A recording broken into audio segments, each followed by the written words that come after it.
This one's big, ladies and gentlemen. Bud Light's hangover from hell. Sales figures for America's once favorite beer reveal how every region in the U.S. has turned its back since the Dylan Mulvaney tie-up. Check this out. In every region, Bud Light sales are plunging. So in the East, North, Central, is that what they called it? East, North, Central, which is like Illinois, Indiana, Ohio, and Wisconsin, and Michigan, 23.5%. In the East, South Central, it's 25%. In West, North Central, 25%. In the mountain region, it's negative 29%. Hell yeah, mountain everywhere. Nice. Wow. I saw this story earlier today that gay bars in Chicago aren't buying Bud Light because they're boycotting it. Because they're also boycotting because the brand didn't stand behind Dylan Mulvaney enough. Like they can't win. They have really shot themselves in both sides feet. on that. Exactly. Oh my gosh. Yeah. This is great. We're winning. So, for those that didn't hear what we were talking about in the previous segment, just about how the New York Times and Politico are smearing my good name and lying about this show. I don't know how much it matters. They have no influence anymore.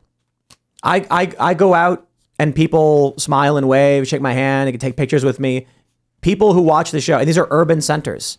This is what I think they're really afraid of. They were in New York City, and an urban liberal New York City guy says, "Oh yeah, I listen to Tim Pool's podcast," and they're like, "Oh crap, Yeah.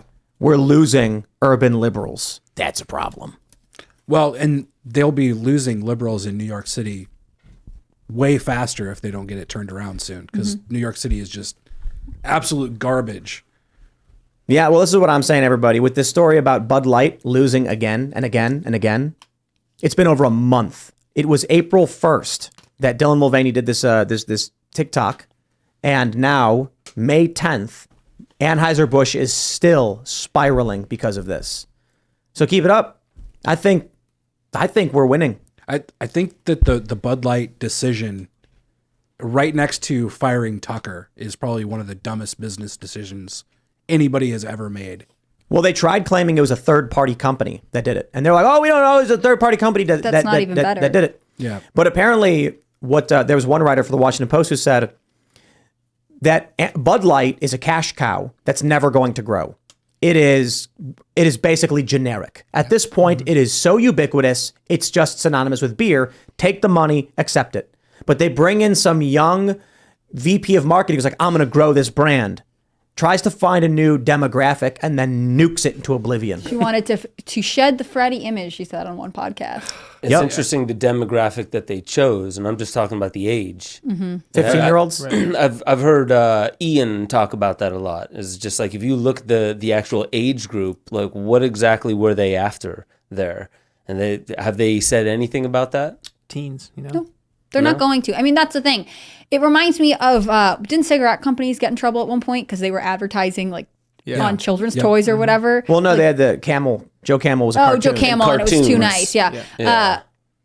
And then they had to modify their branding. I think with Bud Light, they didn't think about the audience in the consequences. They only thought we can capture young drinkers. Maybe they aren't drinking. Maybe when they go to drink, they will start drinking Bud Light. They didn't think about the fact that it's completely inappropriate for a lot of reasons. And they only put themselves and their own ideology first. I thought it was funny. This Washington Post writer said the confusing thing about the campaign was Dylan Mulvaney's faux Audrey Hepburn act caters to no one. It's like Dylan Mulvaney's audience are all under 21, so they're not buying beer. And then the rest of the audience is over 50 and they're drinking wine. So what was Bud Light thinking? And then Bud Light, of course, was like, no, it was a third party. So now here's the best part. Yeah, you mentioned, I think it's up to 6 gay bars. Yeah. 5 or 6 in Chicago are boycotting Anheuser-Busch outright because Anheuser-Busch won't give them political influence. Now think about that. The right just says, leave us alone. The left says, give us what we want or else. Stop pandering to these people. They're going to make your life miserable. But you know what? We're winning. So now, not to play devil's advocate, but how is the rest of Anheuser-Busch doing? Because they have they have so many other products that overall, have they seen globally, Anheuser-Busch, I think they said it was around 1% decline. Yeah. In general sales. When this But we're talking about American cultural influence. If Anheuser-Busch says we're abandoning U.S. markets with Bud Light because it's a failed brand, we won. Yeah. I think we won already at this point. No Clydesdale is going to save it. Yeah, seriously. That was such a tone deaf response, too. It'll be a donkey Yeah. in a dress. Wasn't that what set Rogan off? Was the Clydesdale, Maybe. the pandering? Yeah. But here's a story we have from Timcast News. Bud Light boycott is spreading to other Anheuser-Busch brands. Company may be in a no-win situation as gay bars are ditching Anheuser-Busch beer. See, what's happened now is because these gay bars are upset with Anheuser-Busch as a brand, it's not even about Bud Light to them. It's about all of the brands they do sell. And conservatives too, right? They were all like, I saw all these graphics of like, don't drink Modelo. Here are the other ones, just so you know. I mean, because it's like Biv or something like that. InBev or something. InBev. Yeah. InBev. Yeah. And it's a bummer because Modelo is actually pretty good. Yeah. I think Serge was mourning that loss. Yep, I am sad about that. But it Yeah. is interesting that it was a boycott that was effective, partially because people were already aware of what else was under the umbrella, right? Like if you boycotted, I don't know, a shoe company, right? If they own 4 other shoe companies, you're not really hurting them. Whereas people were able to identify, oh, these are all Bud Light. Wow, look at this. So we know that Miller and Coors are way up, like 20%, right? St. Louis Business Journal says Budweiser is down 11.4. That's not Bud Light, that's Budweiser. Michelob Ultra down 4.4. Busch Light 1.8 and Natty Light 5.2. So it is hitting their other brands. Okay. So hey, good job everybody. This warrants a round of drinks. Does anybody have any? Oh wait, it was funny when Lance from the Surf was here. He brought a Bud Light Tall Boy, Yeah, that's and he waited till the after show. I was like, bro, why don't you crack that thing open on the show? Like it was funny. See, he's He not is willing to scared. commit to the bet. He's sort of in the boycott. Yeah, he didn't want everybody to see that he had a Bud Light. He didn't want anyone to think that he was effeminate or anything like that. How long do you think the boycott will last? I think they're done. I think I'm seeing people online. There was one story in Newsweek where a couple got attacked, and they say it was because they were buying Bud Light, and the person they got into a fight over it or something like that. I'm like, well, They were how much- attacked at a liquor store? Yeah, because somebody started making fun of them over buying Bud Light, and then they started yelling at each other. But Alcohol was involved. Bud Light brand is everything, and Bud Light is synonymous with being a homosexual. I am not saying that to be mean or funny or derisive. I am saying that as a fact marketing statement.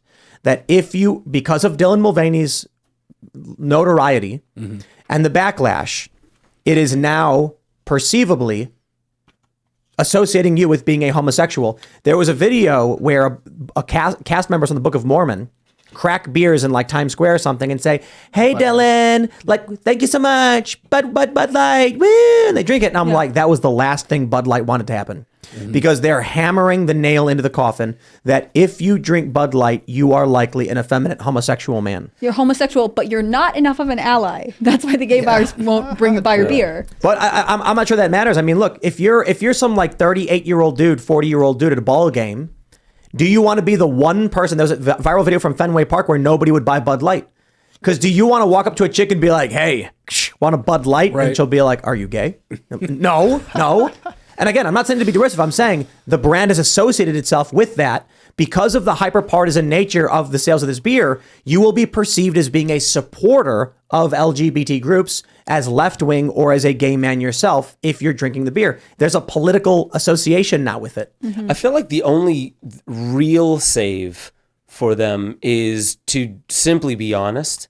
Be honest with what the whole tactic was, and maybe issue an apology. But it I think kind of it's too feels late. like after you were saying that, it just made me feel like, well, a tactic that you could potentially imagine is now you could say that you're discriminating, and if you boycott and discriminate against Bud Light, you are this, you are homophobic, you're transphobic, you're white supremacist. Bud Light does not want that, because that just pushes them to one market. It may now be the case that Bud Light's only opportunity is to pander to the left. But then they lose all their market share because they have to double down. If they came out right away and just said, "We're really sorry about this campaign. We didn't realize it would be so divisive. Please accept our apologies," and they just did that, I'd imagine sales would have recovered right away. But I'm telling you, I've been in these corporate executive offices during PR crises, and I know exactly what these people say. They say, "Listen, the people who buy your product are dumb as a box of rocks. They'll forget all about it. Just shut your mouth." Thanks for watching this clip from the Timcast IRL podcast. Hang out with us live Monday through Friday at 8 p.m. and become a member over at timcast.com for uncensored, members-only shows exclusive. Thanks for hanging out. and we'll see you all next time.